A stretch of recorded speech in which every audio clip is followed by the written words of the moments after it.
Yaani uchukue neno hilo na uambie Mungu, kwa vyovyote vile, Yesu ukichelewa kuchukua kanisa, nitajenga nyumba yangu na wala sitakodesha. Maana Mungu ni baba yako. Na Mungu usikia, na Mungu uelewa, na kuona zile shida unayopitia. Unaomba na ujibiwi maombi. Na si ati aujibiwi, unaomba lakini labda unatayari kwa haraka. Na katika hiyo hali tutakwenda kuangalia wale watu waliyempenda Mungu na wakawa katika maombi na baraka zao zikakamatika, na ikawa kwa ujuzi wa akili na nguvu zao haiwezekani. Mpaka wakati ule Mungu alipoangalia malaika, wewe Gabriel, nilikutuma siku moja uende ukaambie mwanamke mmoja anaitwa Mariamu utazaa mtoto, na mtoto ataitwa Emmanuel, yani Mungu pamoja na watu. Na yule mwanamke katika uoga wake ni kama alitaka kuchallenge malaika, kwani wewe hauna akili, hauna ufahamu, nitapataje mtoto na mimi sijuana wanaume? Lakini akasema lakini haiwe hivyo. Jina la Bwana libarikiwe sana. Mungu yule aliyempa mama ambaye ajui tabia yote ya ulimwengu huu, akampa Yesu, akazaliwa, tukaokolewa, tukaponywa, na tunalindwa na tunatetewa. Mungu yule aliyesababisha Yesu akazaliwa na mama bikira, Biblia inasema ni yule jana, leo, hata saa 8, saa 10, hata kabla hatujalala.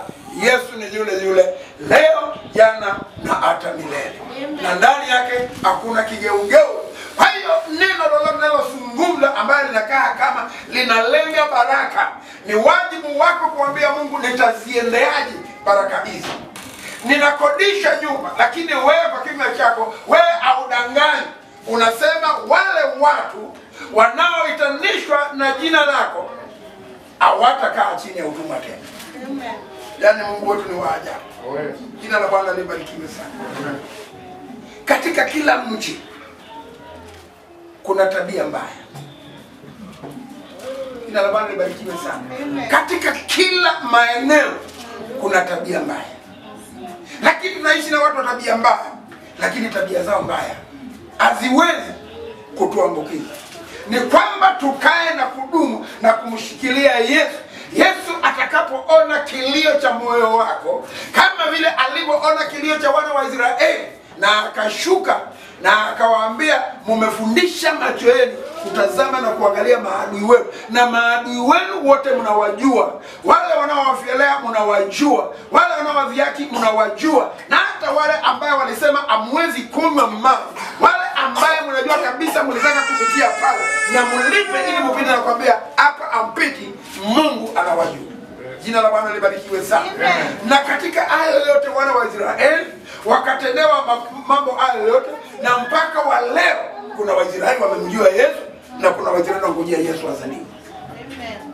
Hebu fikiria wewe na mimi tunakaa Kenya, katika kaunti ya Taita Taveta, maeneo ya Kujua na maeneo ya Mabomani, ati tumejua Yesu Kristo ni Bwana.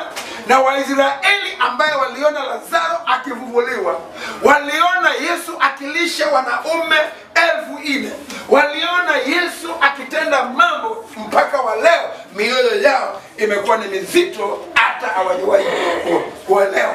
Lakini mimi na wewe tunajua Yesu kuna mambo alitenda. Yesu alifika kwa harusi ya mtu mmoja, naye akaalika watu bila mpango, divai ikaisha, na watu wakawa wananung'unika, harusi gani hii ina chakula? Hata wewe mwenyewe kwenda katika harusi gani hii ina nyama? Pilau gani hii ina nyama? Hii ni kama hakujipanga. Maneno kama haya, lakini maneno haya huwa inazungumzwa kule nje. Maana wewe kama umepata mtu wako na pete imeingia, waseme hawako shiba, waseme pilau haikuwa na nyama, waseme nini, wewe utaki kujua, maana siku hiyo imepita na furaha ya moyo wako imetimia. Jina la Bwana libarikiwe sana. Yesu anakujua, Yesu anakuelewa, na Yesu anakutambua.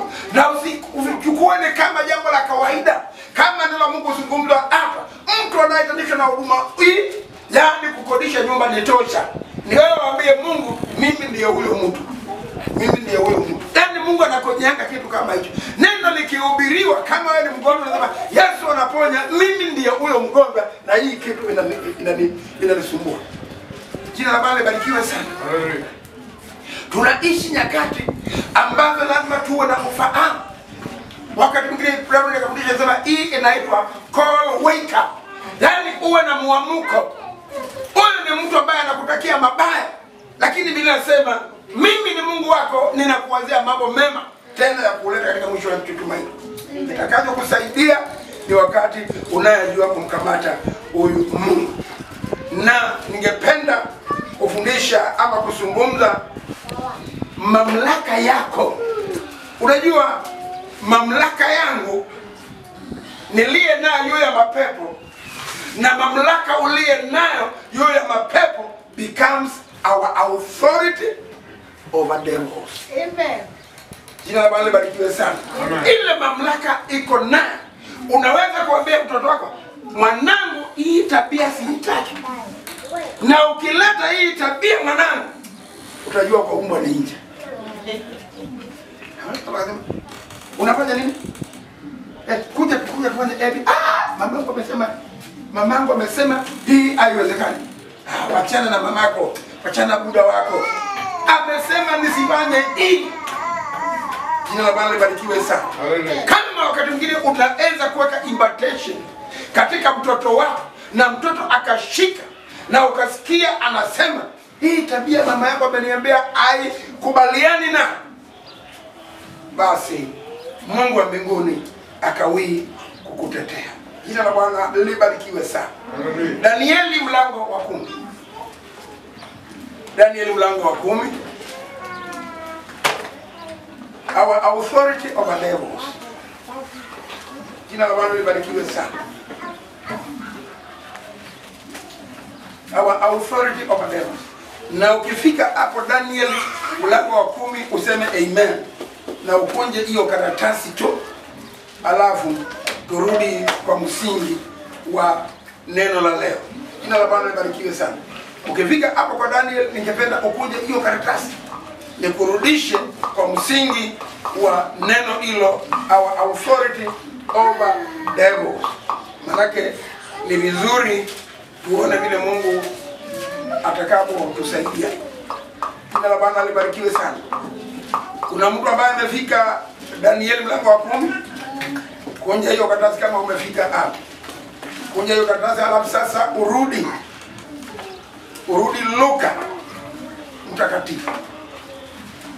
Luka mtakatifu. Mlango ni wa 8. Na mstari 28, 29. Ningependa ufike. Kwa sababu katika neno la Mungu ni sawa sawa. Wakati unapopika chakula, kitambo uilete kwa meza, ni lazima uhakikishe imeiva. Usiolete pale kumbe unaletea wapishi chakula. Nasema hii si manai, ni simagadi, si majaiva. Hii mboga ni kama haijakarangwa vizuri. Kumbe mboga imekarangwa vizuri, au kupatia kitunguu muda, au kupatia tomato muda wa kuyeyuka na kukamtana na mboga ili itengenezwe supu. Jina la Bwana libarikiwe sana. Amen. So, ninaamini katika maandiko hayo ndiye maandiko ambayo kwenda kudumu katika maandiko hayo, na naamini kwamba Mungu atatusaidia. Jina la Bwana libarikiwe sana. Amen. Luka mlango ni wa 8 mstari wa 28 hadi 29. Mstari ukisoma ndiye tutaenda kuona hapo. Nilikwambia ufungue kitabu cha Daniel na ukunje hiyo karatasi, manake hapo ndipo tutakwenda kuchimbua yani baraka zetu na kujua tunastahili kufanya nini. Bwana Yesu asifiwe sana. Amen. Kila mmoja ako hapo kwa mkate takatifu. Na umeona mstari wa 28 na 29, umeiona kabisa. Kila mmoja hapo katika hiyo kitabu cha Luka mtakatifu. Sema amen. Amen. Baba wa mbinguni, katika jina la Yesu Kristo, nasema ni asante, ni kwa sababu ya wateule wako na watakatifu wako ambaye uliwakomboa kwa damu yako ya dhamani, ukaimwaga, ukapigwa, ukateswa. Hili siku kama ya leo ulijua tukania mahala hapa tunalisoma neno lako. Bwana wa mabwana, ninaloomba kwako ni kulielewa neno hili, ni kulifahamu neno hili, na kuwezesha kila mmoja akapate kufikia application iliyo hai katika maandiko haya. Tusaidie Mungu wa mbinguni, maana kwa imani tu watoto wako, kwa imani ni Waisraeli, kwa imani hakika umetuhesabia haki, kwa imani unatujua na unatuelewa, na hakuna jambo maishani mwa kila mmoja usilolijua. Hakuna uoga wao wowote ama mikakati yote ya shetani maishani mwetu usiyojua. Hakuna madhabahu iliye maishani mwetu, ndani ya watoto wetu, ndani ya nyumba zetu, ndani ya biashara zetu, ndani ya baraka zetu usiyoyajua. Tunajiweka mikononi mwako Bwana, ili kila mmoja akapata kutambua mamlaka aliyo nao na ushindi uliyomkirimia baada ya kukiri kwamba wewe ni Bwana na Mwokozi wake. Asante kwa ajili ya maandiko haya. Naomba Bwana wa mbinguni, maandiko haya isiwe ni kawaida tu, bali kila mmoja akawe na ufahamu, tena ufahamu wa kutosha na ufahamu wa kudumu. Kwa Yesu tunaomba na kuamini. Amen. Maandiko haya inasema hivi. 28. Hebu sikiliza. Maandiko haya vile inasema.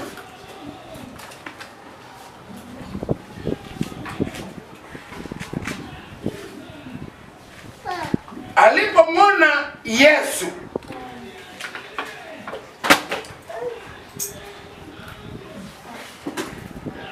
alipiga kelele, akaanguka mbele yake, akasema kwa sauti kuu, nina nini nawe Yesu mwana wa Mungu aliye juu? Nakusihi usinitese, kwa kuwa nakusihi usinitese, kwa kuwa amemwamuru yule pepo mchafu amtoke mtu yule, maana amepagawa naye mara nyingi, hata alilindwa kifungoni na kufungwa minyororo na pingu, akavikata vile vifungo, akakimbizwa jangwani kwa nguvu za yule pepo. Jina la Bwana libarikiwe sana. Maandiko haya ni neno la Mungu, na neno la Mungu linakuwa na faida ama linakuwa la msaada wakati unalolielewa. Ukiambia mtoto tenda jambo fulani, tunajua neno hilo limetimia wakati ukikuta mtoto ametenda kile umemwambia atende. Jina la Bwana libarikiwe sana. Na wakati mwingine mtoto asipotenda, kama ni hao watoto wamejawa na utundu mwingi, atakaa na kuingia katika mambo yake na njia zake, na wakati atakapomwona mama ama baba ametokea pale, ndiye mtoto anasema ole wangu, ile kazi ambayo nimekuwa nimeambiwa mimi sijafanya, na leo sijui nitafanya nini. Biblia inasema wazi wazi hapa, what have I to do with thee, Jesus, thou Son of God Most High? I beseech thee to mend me not, for he had commanded the unclean spirit to come out of that man. Jina la Bwana libarikiwe sana. Imefika wakati tukapate kujua kama ni kuokoka, tumeokoka. Na wakati shetani anapanga mikakati ya kukutesa, yani ukae ukijua, ikiwa mimi sitajua ile mikakati shetani aliye nao kinyume changu, hapo ndipo shetani hupatia nguvu. Lakini shetani akija kwako, akija hapo kwako na anataka kuvamia usiku, alafu asikie unakoa, hata kama uko sikizi mzito, shetani atakimbia. Jina la Bwana libarikiwe sana. Biblia inasema Yesu hakika akung'ang'ana na mambo kama vile watu kung'ang'ana na. Lakini Biblia inasema aya mapepo na aya mashetani ilipomwona Yesu haikungojea itese. ikamlilia Yesu na ikamwambia, tunajua wewe ni mwana wa Mungu aliye hai, na sisi hatuna shida na wewe, na tunaomba usitutese. Hebu fikiria, unatoka unakwenda kuombea mtu mgonjwa, na ukifika kwa geni unasema hodi endeni, yani yale mapepo inachomoka na inakwambia, tunajua wewe ni dada fulani na umeokoka na Yesu konanea, na tulikuwa tumevamia huyu mtu na maradhi na magonjwa, kwa hiyo tunakusihi usitutese, wacha tutoke. Hebu fikiria jambo kama hilo. Unakwenda kufanya kazi, unakwenda kuombea mtu, na unakwenda yani kufanya Mungu kazi, na mtu mwingine mahala fulani anapanga kukuwekea bloke na anapanga kufanyia madhara iwayo yote, na wakati wowote ukiwa na hiyo hali unasema kwa jina la Yesu Kristo, kama kuna kikwazo kimewekwa ndani yangu, kikwazo hicho naomba yule aliyehusika kikwazo hicho ama mtego aingie ndani yake. Na wewe ukitaka kuna mtu hapo hebu simama hapo. Unajua mimi nilikuwa nimeenda kwa mganga kukuroga, na mimi nimeona sasa maisha yangu kwa hatari. Sasa naomba sitarudia hiyo, wacha nichomoke. Amen. Jina la Bwana libarikiwe sana. Amen. Yale mapepo ikaenda ikamwambia Yesu, wewe ni mwana wa Daudi, wewe ni mwana wa Mungu aliye tunakusihi usitutese. Jina la Bwana libarikiwe sana. Amen. Biblia inasema mpaka wa leo kuna watu ukaa na hawataki kuelewa ni kitu gani kilikuwa katika maandiko haya. Tunapojua ile authority uko nayo, baada ya kusema nilikuwa mwenye dhambi na sasa mimi nimeweka mkonge, nimeweka mpaka na dhambi, utakapojua ile nguvu sasa umebeba, utashangaa. Unaweza kuamka asubuhi na ukacheka mpaka jua likatoka. Maana kila ukiangalia unaona huyu alikuwa ile ndiye mambo alikuwa ananipangia, ametumbukia. Kwa hiyo unacheka ukaanguka. Ukigeuka namna hiyo unaona wale walikuwa wameenda kwa waganga kuniroga na hivi ndivyo meshiba. Yaani unaweza kuamka asubuhi unacheka mpaka jioni. Na si hiyo tu, unaweza kukanyanga Januari na ukacheka kutoka Januari na ukafurahi kutoka Januari hii 2021 2022 mpaka Yesu aje kunyakua kanisa, ukichekelea maadui wako. Maana Mungu yuko kazini, na Mungu ameamua kukulinda, na Mungu ameamua kukutetea. Ile kitu ambacho watu hawajajua ni kwamba yani kule kuamini ile authority uko nayo na mamlaka uko nayo inaleta shida. Watu waliotutangulia waliamua kutesa watu wa Mungu, na watu wakateswa na wale ambao hawakujua. Wale ambao walijua Mungu wao ana nguvu hawakushtuka. Jina la Bwana libarikiwe sana. Mfalme ameamua kutesa watu wa Mungu, na akiamua kutesa watu wa Mungu ameenda ikulu na amelala kitandani kwake. Lakini hapo hapo Mungu ni wa ajabu, anatokea katika ukuta, anaona mkono anatokea kwa ukuta. Mfalme anaangalia. Sasa hii ndiye nini? Milango nimefunga, dirisha nimefunga, uko kwa gate ya askari wako, kuna umbwa kali, usipite karibu hapa ni umbwa kali. Sasa huu mkono, huu mtu anaandika kwa ukuta, ati anakuja na akija wakati anaandika hata huko anaandika mene tekeri kasi. Unashtuka. Huyu mtu ameingia na kuandika kwa hiyo ukuta. Mimi mwenyewe najua nina umbwa kali, ninajua kuna gate, ninajua kuna nini. Huyu mtu amepitia wapi na anaandika nini? Wakati utakapojua mamlaka uliye naye juu ya mapepo, juu ya mashetani, juu ya wachawi, juu ya watesi wako, juu ya wale watu wanaokuonea, wakati utakapojua wewe ni nani, au watu, mambo itakuwa na mawili. Aidha uanzike ama uambie ingie ndani ya Yesu. Mambo mawili. Na Bwana barikiwe sana. Kwa sababu ni mapenzi ya Mungu upate kujua kwamba wewe ni ukoo mteule. Upate kujua wewe si mtu wa kawaida. Na kawaida za ulimwengu hazina nafasi katika maisha yako. Amen. Kila Bwana barikiwe sana. Hallelujah. The Bible says, wakati Yesu alisimama na akamwambia toka ndani yake. Yesu hakuwa na ile tabia. Walipomuona hawakungojea, walienda mbele ya Yesu na wakapiga magoti, wakamwambia wewe ni mwana wa Mungu aliye hai, usitutese. Kumbe haya mapepo inayesumbua watu, kumbe ina masikio na inasikiaga. Kumbe haya mapepo huwa inajua wewe umeokoka. Kumbe waganga hata wakienda kufanyia madhara huwa wanajua wewe si mtu wa kawaida. Kumbe hata mtu akiroga watoto wako, akiharibu kazi yako, kumbe yeye huwa anajua wewe si mtu wa kawaida.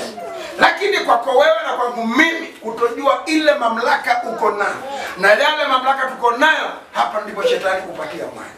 Kwa hiyo siku ya leo ni maombi yangu ukapata kujua yale mamlaka ambayo uko nayo.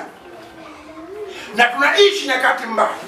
Hata hapa Voi, mahali popote kanisa la Kristo liko, there are those who seem to have questions about what happened at Luke chapter 8.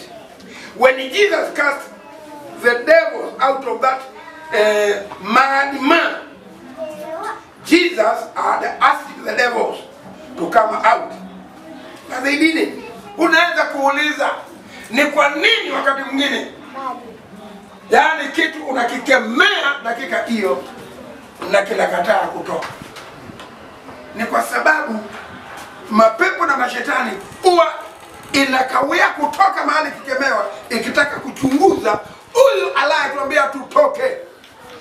Anajua ile nguvu iko ndani yake, anajielewa, anaelewa yeye ndiye kabisa aliye na nguvu kutuliko. Jina la Bwana libarikiwe sana. Ama anabahatisha. Manake mapepo iko na ile awareness, ukitembea yanajua. Na ndiye maana tunaenda hata ukiombea mtu akiwa na shida, kama yeye mwenyewe hajataka kuachana na hali hiyo, hata ukimwombea unafanya kazi ya Mungu. Maana yeye hajataka, maana yeye hajasumbuliwa na hilo jambo, na kujua kwa kweli mtumishi wa Mungu vile amekuja, najua kabisa mwisho ni mwisho, na mimi nimejipeana mikononi mwa Mungu, tena ninajua hali hii itaniondokea. Jina la Bwana libarikiwe sana. The first thing you need to understand that every human being has to run his own life. Jina la Bwana libarikiwe sana. Ni lazima ujue kila mwanadamu katika dunia hii ni lazima uone jambo fulani na limekuchosha, tabia fulani imekuchosha, na vile Yesu anataka wewe kimbilia Yesu na umwambie Yesu, nimechoshwa na hali hii, nimechoshwa na hali hii. Na Yesu akiona wewe mwenyewe ukiwa umechoshwa na hiyo hali, umechoshwa na huo usumbufu, Yesu anashuka na Yesu anakutetea. Asifiwe mwana wa Mungu. Hebu turuke hapo 33. Hebu soma huo mlango wa 33. Hiyo Luka 8. 33 inasema hivi. Pepo wakamtoka mtu yule, wakawaingia nguruwe, nalo kundi likateremka gengeni kwa kazi, wakaingia ziwani, wakafa maji. Bwana Yesu asifiwe. Kama wametoka na wameteremkia gengeni na wameingia ndani ya maji na wakafa wote, maana yake hiyo shida ya usumbufu, hiyo chapter imekuwa closed. Jina la Bwana libarikiwe sana. Lakini mara nyingi unaona mtu anaombewa na tukiondoka ile hali inarudi. Sasa unajiuliza hii ni nani? Maana Biblia inasema walipomtoka yule mtu, maana walielewa authority ya Yesu, si authority ya kubahatisha. Biblia inasema walitoka na kile walichosema, aidha wanaruhusu Yesu waingie, sio walitaka ni ndani ya nguruwe. Yesu ni kama aliwaambia, kama mnafikiri hata hapo kuna usalama, ingieni. Na Biblia inasema wakateremka katika genge na wakaingia ndani ya maji wakafa wote. Kukabiliana na ugonjwa ndani yako na unajua kwa kweli ugonjwa huu umekusumbua na unakimbilia kwa Yesu ukapate uponyaji. Yesu akikuona maneno uliye na, ninajua Yesu wewe ni mponyaji wangu, wewe ni mtetezi wangu. Yesu akiisha jua kile unachojua, unakuwa ni mwisho wako wa kunena kuhusu ugonjwa. Na ndiye unasikia mtu anasimama anashuhudia kwa crusade katika soko, anasema mimi nilikuwa mlevi. Yani hiyo inatuleta katika historia. Nilipompokea Yesu watu wananipatia muda, lakini sasa huu ni mwaka wangu wa 10. Sijawahi kuweka pombe katika kinywa changu. Jina la Bwana libarikiwe sana. Maana ukiisha jua authority ile uliye nayo, basi ndugu yangu, dada yangu, mambo yako inakuwa imekamilika. Jina la Bwana libarikiwe sana. Turudi mahali ambapo nilikwambia sasa ukunje hiyo kitabu hapo Daniel. Turudi sasa hapo. Tuangalie ujumbe wetu ili Mungu atusaidie tupate kumaliza kwa haraka. Daniel mlango wa 10. Kuanzia mstari wa kwanza tutasoma mstari michache. Hebu sikiliza haya mambo. Katika mwaka wa 3 wa Koreshi mfalme wa Uajemi, Danieli ambaye jina lake aliitwa Belshaza alifunuliwa neno, na neno lile lilikuwa kweli. Jina la Bwana libarikiwe sana. Watu tunafunuliwa neno, na watu wanafunuliwa mambo. Watu wanafunuliwa mambo kuhusu familia yako, kuhusu kile kinachokukula, kuhusu kile kinachokusumbua. Daniel akafunuliwa neno, nalo neno lilikuwa kweli. Maana ni vita vikubwa, naye akalifahamu neno lile. Jina la Bwana libarikiwe sana. Akaelewa na maono haya. Kuna watu mpaka sasa wameokoka na hawajaelewa wokovu ni nini. Wacha kuelewa, hawajafahamu wokovu ni nini. Maana wokovu umebeba kila kitu chema, na wokovu una uwezo wa kukufahamisha kila jambo njema. Wokovu unaufanya kuonyesha kila njia nzuri, na wokovu una uwezo wa kukupoindia kwambia huyu ni adui, huyu ni mbaya, huyu ni mganga, huyu ni mchawi, lakini dawa yake iko katika ulimi wako, na dawa yake ni kwa jina la Bwana. Asifiwe Mwokozi. Daniel akafahamu maono haya. Katika siku zile mimi Daniel, sasa hapa asungumzi akiwa sasa anahitaji msaada wa mtu, akiwa anahitaji labda Msioka asimame naye katika maono. Hapa anazungumza kama mtu aliyefahamu maono yale, na kama mtu alielewa kweli iliyo ndani ya maono haya. Katika siku zile mimi Danieli nalikuwa nikiomboleza muda wa majuma 3 kamili. Unajua kuna watu ambaye mtu unaweza kuambiwa na Mungu ufunge siku 5, na ukifunga siku ya pili sasa mambo yangu yamekuwa ni mazuri, hata siwezi kuendelea kufunga. Daniel alikuwa katika maombi na katika ile kuomboleza 3 good weeks. Jina la Bwana libarikiwe sana. Sikula chakula kitamu, wala nyama, wala divai haikuingia kinywani mwangu, wala sikujipaka mafuta kabisa. Jina la Bwana libarikiwe sana. Hata majuma 3 kamili yalipotimia, na siku ya 24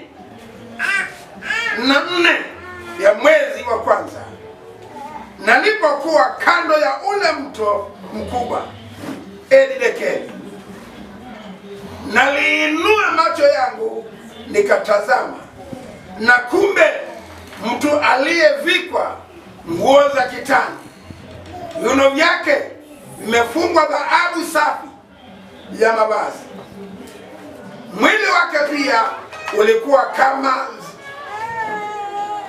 zamba la jadi safi, na uso wake mfano wa umeme, na macho yake kama taa za moto, na mikono yake na miguu yake rangi yake kama shaba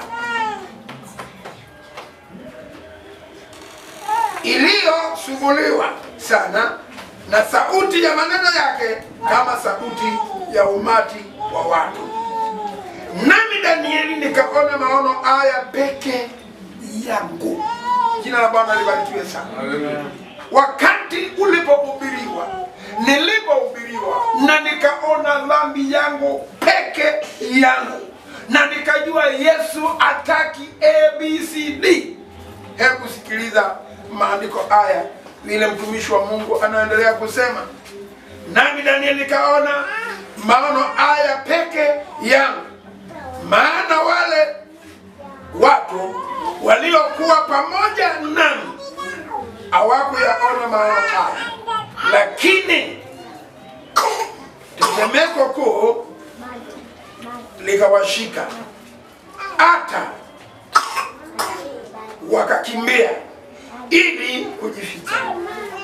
Basi nikaachwa peke yangu, nikaona maono haya makubwa, wala hazikubaki nguvu ndani yangu, maana uzuri wangu uligeuzwa ndani yangu kama uharibifu, wala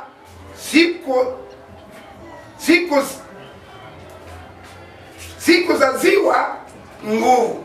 Walakini nikasikia sauti ya maneno yake, nami nikasikia sauti ya maneno yake, ndipo nikashikwa na usingizi mzito, na uso wangu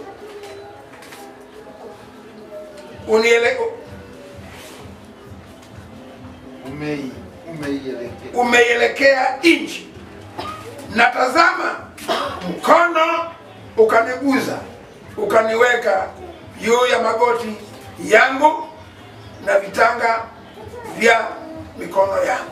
Jina la Bwana libarikiwe sana. Mstari wa 11, akaniambia, Danieli, mtu upendwaye sana, yafahamu maneno ni kuambiayo, ukasimame wima, maana kwako nimetumwa sasa. Aliponiambia neno hili, nalisimama nikatetemeka. Ndipo akaniambia, usiogope Danieli, kwa maana tangu siku za kwanza ulipotia moyo wako ufahamu na kujinyenyekeza mbele ya Mungu wako, maneno yako yalisikiwa, nami nimekuja kwa ajili ya maneno yako. Jina la Bwana libarikiwe sana. Hebu angalia mambo kama haya, na uangalie huyu Danieli katika kule kufunga amefunga, katika kudumu kwa maombi amedunga katika maombi, na hakika ule malaika alipokuja akamwambia, tangu siku ile ulipoachilia unyenyekevu ndani ya moyo wako, ulipotazama na kuwa na mwelekeo wangu, siku hiyo ndipo mbingu imekuwa pamoja nawe, nami nimetumwa kwako. Hajatumwa kwa wao, nimetumwa kwako nikwambie usiogope. Jina la Bwana libarikiwe sana. Maana huyo malaika wa Persia, ambaye katika kila mji ni kama kuna kuanga na watu ambaye ni watu wakorofi wa kuzuia kila jambo baya. Yale mambo huwa tunafanya na yale mambo huwa tunapitia. Wakati mwingine unaanza kuanzisha jambo, lakini ukifika katikati ukatayari. Maana unajaribu kung'ang'ana mambo fulani tokee, lakini kama unaona negative. Lakini huyo malaika alimwambia Danieli, usiogope. Maana wakati ule ulipojielekeza, ulipojinyenyekeza mbele za Mungu wako, maneno yako yalisikiwa. Nami nimekuja kwa ajili ya maneno yako. Lakini mkuu, mfalme wa Ajemi, alipigana siku 21. Mbali tazama, huyo Mikaeli, mmoja wa wao wakuu wa mbele, akaja kunisaidia, nami nikamwacha huko pamoja na mfalme wa Ajemi. Jina la Bwana libarikiwe sana. Ni vizuri ujue wakati wote ule unaegezi katika vita fulani, wakati ule kuna jambo ambayo linakukera, na linakukera ukiwa umeokoka, unasumbuliwa na mambo fulani na umeokoka, na hakika moyo wako una uhakika, au una wasiwasi, moyo wako umemwelekea Mungu na moyo wako una unyenyekevu. Wakati vita unaona zinakuwa ni nzito, ni wajibu wako uanze kuuchunguza moyo wako. Mwelekeo wangu na unyenyekevu wangu ni wa kweli? Na unapojua ulicho nacho ndani ya moyo wako, malaika huyo akawii kufika na kukwambia, mimi sasa nimekuja kukwambia katikati ya vita hii na katikati ya mambo haya unayopitia, mimi nimekuja nikwambie mambo yako yote iko sawa. Matatizo yale uliye nayo, hakika ni mtu mmoja, si watu wengi, ni huyu malaika mchafu katika hiyo inji ya Uajemi, ndiye aliye nikikwambia chako, lakini mimi nimekuja kukutia nguvu. Jina la Bwana libarikiwe sana. Mara nyingi tunapitia mambo mazito, na unaomba na unaomba na unaomba, na wakati unaomba unaona kama mambo haiendi, na ukikubaliana na moyo wako kwamba mambo haiendi, tena mambo inakuwa haiendi. Jina la Bwana libarikiwe sana. Wakati utakapokubaliana na moyo wako kwamba maombi haijajibiwa, maombi yako itakuwa haijajibiwa. Wakati utakapokubaliana na hisia zako na zangu kwamba ugonjwa huu utanipeleka, ugonjwa huo utakupeleka. Jina la Bwana libarikiwe sana. Wakati utakapokubaliana na jambo hili kwamba huu ufukara na umaskini huu utakuwa ni mpaka lini, hapo ndipo shetani atakwanyanga shingo. Lakini wakati unapoomba Mungu na Mungu na anatazama, sema hii ulianza kufunga Jumatatu na leo ni Jumanne na njaa ndio hiyo ile watano. Kwa hiyo unapoingia katika maombi unakaa katika vita, na Mungu anakuambia katika siku ya kwanza kuna mtu unakutana naye atakutemea mate, lakini vumilia. Ukitoka na mate kuna mtu unakutana naye atakuweka kofi, hiyo kofi vumilia. Maana the moment unaweka kofi, unasema wewe unafikiri umeokoka kijinga, uanze kushughulikia mtu, ndipo shida yako inazidi kuwa nyingi. So katika maombi kama haya Daniel, kulikuwa kuna unyenyekevu ndani ya moyo wake, na ukiwa na unyenyekevu ndani ya moyo wako, iwe umeingia katika maombi katika ulimwengu wa kiroho, Mungu akwambia utaomba siku ya kwanza utaanza vizuri, na hiyo kufunga kutakuletea nini. Lakini itakapofika siku ya pili ama siku hii ulianza saa 6 usiku, majaribu haya ndiyo itakuja. Si unayaona mwanangu ili jaribu zilala sasa hii jaribu, usiweke macho yako ndani ya jaribu hii, weka macho yako kwa nje ambayo inakuonesha. Yaani unafunga na Mungu anakuambia hapo mbele kuna shida, lakini usiendelee kutazama ile shida. Umekuwa hapo, shida ni hii. Mungu anakuambia geuka, achana hiyo shida, geukia njia hii. Shida inakuanga ni kutii na kile kilicho ndani ya moyo. Maana ukiwa katika maombi, Mungu anakuambia, unakaa katika maombi na Mungu anakuja kukwambia, unaona vile umeanza kuombea hii biashara, kuna mtu ameuza ng'ombe ameenda Tanzania kukoroga, na wewe hakika hii na hii na hii na hii ndiye anataka ufanyiwe. Sasa ukiona kile kitu adui analeta kwako na uanze kutetemeka, hapo ndio shida.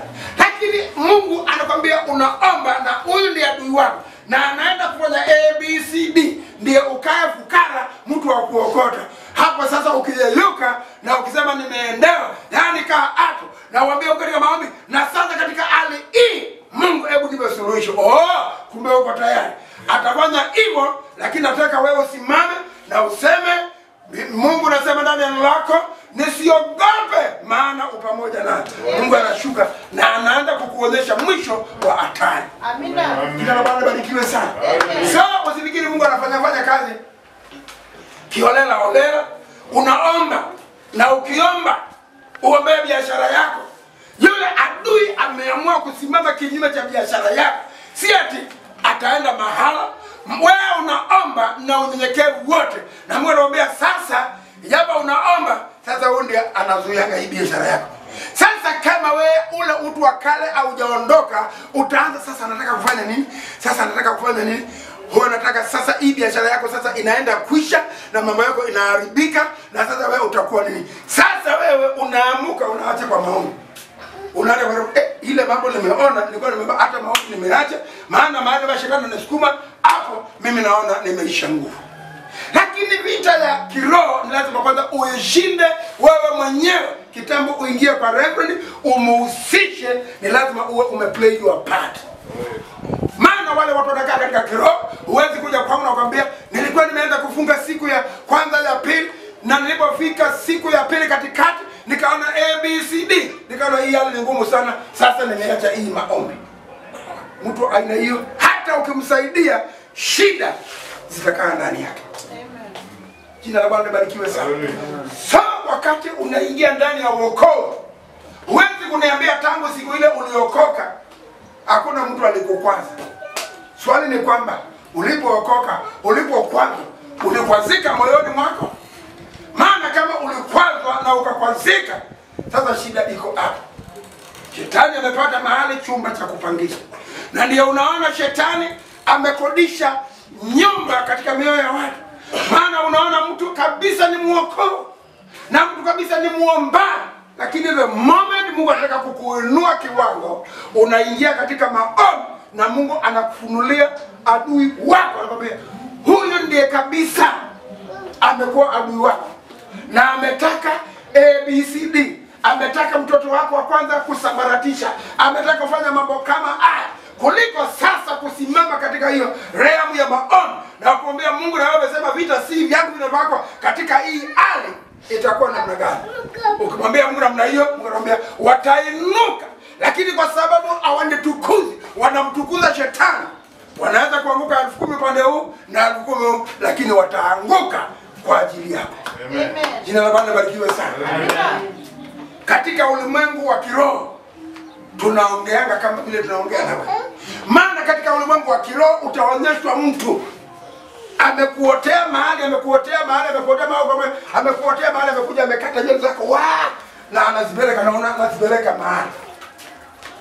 Sasa katika ulimwengu wa kiroho unaonyeshwa kile ambacho umefanyiwa na mahali ambayo unataka kupelekwa, na uelewange lugha hii. Katika ulimwengu wa kiroho huwa unaonyeshwa maadui wako na kile wanachokupangia, na kwa sababu kile wanachokupangia tunakosa kutulia na kutaka kujua iki wanacho nitakia ninaweza fanya namna gani ili kiniondokee. Unasimama neno la Mungu na Mungu anajidhihirisha na anakwambia leo si lazima Mikaeli haje, malaika Mikaeli haje. Unakaa katika hali ya maombi na Mungu anakwambia hebu chukua hiyo Biblia yako na ufungue. Ukitetemeka anakwambia nenda katika kitabu fulani. Nenda kitabu cha Isaia mlango wa 54 na mstari wa 17. Soma mstari wa 17. Na kila silaha Roho anakuambia soma kama mwanaume, simama wima na usome, maana hiyo ndio jibu lako. Kila silaha itakayofanywa ni changu. Unasoma, unasema Roho anakuambia ausomi. Unasoma kama unasoma mashairi. Ni mpaka wakati ule moyo wako utakapokubaliana ni kuwa katika maombi na Bwana hajatuma Mikaeli, Bwana hajatuma Pastor Musyoka kuja kusaidia, Bwana hajatuma malaika hao yote, lakini Bwana alilituma neno lake, nalo neno lako likawaponya. Unafungua ile Biblia yako, kila silaha itakayofanywa kinyume changu na kila ulimi utakayoruka kinyume changu, ulimi huo nitao haleluya. unaingia sasa katika maombi na unaanza kukamata hizo ndimi zinaelekeza uovu kwako, na unaanza kukamata hao makombora na kuyarudisha huko kwao, na mambo inatendeka. Jina la Bwana libarikiwe sana. Jina la Bwana libarikiwe sana. Maana wakati ukiwa katika maombi, Mungu huyu aliyeona Danieli na akaona unyenyekevu, Mungu mwenyewe akiwa uko mbinguni na akaambia Danieli, tangu siku ile ulipoanza jambo hili, unyenyekevu mambo yako ilijulikana. Na sisi mbingu tunajua shida yako ni huyu malaika wa Persia ndiye amezuia kivuli chako. Na wakati akiwa katika hali hiyo, Danieli anaona mpaka siku ya 21 mambo haijatendeka, mpaka kilio chake kaingia mbinguni. Mikaeli akaambiwa, kwa nini kilio kinakuja hapa? Huyu mtu anayepiga nduru sio ni Danieli. Kwani hebu angalia ni tarehe ngapi? Kwani malaika ile kitu ambayo inasema iachiliwe ndio? Kwani hamkuachilia? Na kwa sababu kwa mbinguni hakuna ukora na hakuna corruption, ukweli wa mambo, baraka zake ziliachiliwa. Lakini huyo malaika wa Persia akasema, hata kama hiki kitu kimetoka mbinguni, hata kama huyu jamaa anajua kabisa ni mtu wa Mungu, hata kama imeachiliwa, malaika wa Persia akaikamata. Na alipoikamata Danieli hakusema siku zile naomba nani ashikwa. Kwani wewe Mungu unataka kusema masikio yako ilikufa? Akaendelea kuomba. Mikaeli akashuka, akatandikana makombora ile ambaye mwili huu wako na mwili wangu hauwezi, akakamatana na ule malaika wa giza, wakamenyana. Manake malaika ni roho na malaika ni roho, Mungu ni roho na shetani ni roho. Na mimi ikiwa nataka kushinda vita ni lazima nikae kiroho. Ndipo nasema tutamwabudu Mungu katika roho na katika kweli. Mikaeli akashuka katika anga ya Persia na kukapigana. Maana Mikaeli kama alipojua namna hiyo, aliteremka na ile hasira alikuwa nayo. Maana wakati shetani aliposema pale mbinguni, mimi sasa ni kama Mungu, nitainua kiti changu, nitakaa mlima ule kama Mungu akiwa na Sagala, na nitakaa mlima wa Voi, tutakuwa tumewasiliana. Siku ile roho hiyo iliingia ndani yake. Biblia inasema mimi na wewe tunasema tuko katika vita. Hakuna vita tumeona. Tufike mbinguni, hama usome kitabu cha Ufunuo. Na vita vikawaka mbinguni. Na mbinguni kukapigana kabila mpaka mbingu kukanyamaza kabisa. Ndipo shetani akainua mbingu. Lakini pamoja na shetani bila sema, pamoja na ule mkia wake akauvuta na akaukoi, akatoka na tumsadi ya malaika na akashuka nao hapa ulimwenguni. Jina la Bwana libarikiwe sana. Shetani akang'oa malaika 1/3 na akashuka naye huko. Na wakati baraka za Danieli zilikuwa zinashikiliwa, alikuwa ameomba majuma matatu, that is 21 good days. Na akaendelea kulia mpaka mbingu ikachafuka. Kwani hapa mbinguni tumekuwa hatukae? Hebu sikia hii sauti. Hii sauti ni ya Danieli. Kwani mnataka mbingu, mnataka kumaanisha baraka za Danieli hazijafika? Hebu tutulieni, kama vile Bishop amesema, tulienda kama moja na kwa leo tulikuwa tuzungumze. Lakini mbingu walipoulizana ile swali uko mbinguni, sauti ya Danieli ikafika mbinguni. Mungu wa mbinguni, muumba mbingu na nchi, ninakusihi uharakishe baraka zangu. Wakaulizana, hadi ile sauti, hata hiyo sauti ni ya Danieli. Na unasema huyo ni Danieli. Huyo Danieli. Mikaeli, unataka useme hii baraka kweli hazijafika? Ni kweli hazijafika. Huyo malkia wa Persia mara moja akamwambia Danieli, maneno yako na mimi nimekuja kukwambia usiogope. Jina la Bwana libarikiwe sana. Hallelujah. So malaika yule ambaye anakaa kama ni kikwazo cha baraka yako, watoto wako, elimu yako, biashara yako, asikusababisha utayari na uanze kukiri biashara imekuwa ni mbaya, fedha, uchumi umekuwa ni mbaya. Tuendelee kuona vile hao watu wanaitwa carpenters wanaona. Maana mpango wa Mungu ni kwamba aliumba mbingu na nchi na alitaka sasa tuendeleze. Ukiangalia hii kitu Kuna mtu alikaa mahali na akaenda akaona blue gum mahali, blue gum porini ama cypress, akaiangalia huu mti, nataka ulete ile paso urengepe ukatino pasule, manake mimi katika huu mti nimeona kitu kama hiki. Yaani anaangalia ile mti na matawi yake, analiangalia hivi, anasema hapa nitang'oa madhabahu. Na kwa kweli huyo kapenda mti ukawekwa chini, ukapelekwa kwa mashine, ukapasuliwa, na katika akili yake ameona kitu kama hii, akakilete katika hali ya kuonekana. Jina la Bwana libarikiwe sana. Ndipo tunatakiwa tujue katika ulimwengu huu vita ni vingi, na hivi vita ukweli ambao ni kwamba neno la mwisho ni kwamba usiogope, maana siku ile ulipookoka, aidha mwaka wako wa 10, mwaka wa 20, siku hiyo mbingu kuna wale wako ambao assigned kwa ajili yako. Wakati unaposikia biashara haiendi vizuri, useme biashara haiendi vizuri, maana kipindi kile ulianzisha biashara yako, Mungu alijua, na alijua biashara hiyo yako hakika unatoa pale fungu la 10 na sadaka, na wakati wa maombi katika ile biashara yako ni wajibu wako umbeze. Katika hii biashara mwezi wa kwanza nilipata faida hapo, fungu la 10 nileta, sadaka nileta. Sasa Mungu anataka watu ambao wako na ile wanaweza kumchallenge Mungu. Jina la Bwana libarikiwe sana. So wakati kitu chochote kikiingia, Mungu anakuonyesha kuna pepo ambaye anaenda kinyume cha biashara yako, lakini usimng'oe ukitumia ujuzi wa wanadamu, usimng'oe kwa kusikia mambo ya watu. Nenda kwa magoti, tumia neno la Mungu akueleze vile utang'oa hizo roho chafu once and for all. Yesu akamwambia ule pepo, toka ndani yake. Na ule pepo naye akawa ni kama anakaa kama atoki. Lakini Biblia inasema wakati pepo aliona sasa Yesu si ati alikuwa anamtania, manake atuambii kama ilikuwa ni distant, which means kama huyo pepo anatoka pale mahali akiwa anakimbia, it means walikuwa distant. Na yeye anamwambia wewe pepo mtoka ndani yake, na akafikiri ni mambo anabahatisha. Lakini wakati huyo pepo alipoona na akaona kwa kweli huyo alimaanisha nitoke, siwezi kungojea Yesu aje kutolea hapa, itakuwa ni mimi nikimbie. Yeye kwa hiyo naambie, si ati mimi nilikuwa nakatalia kutoka ndani, mimi hiyo kabisa, hata sikuwa na hiyo. Mimi sasa niruhusu niingie kwa nguruwe.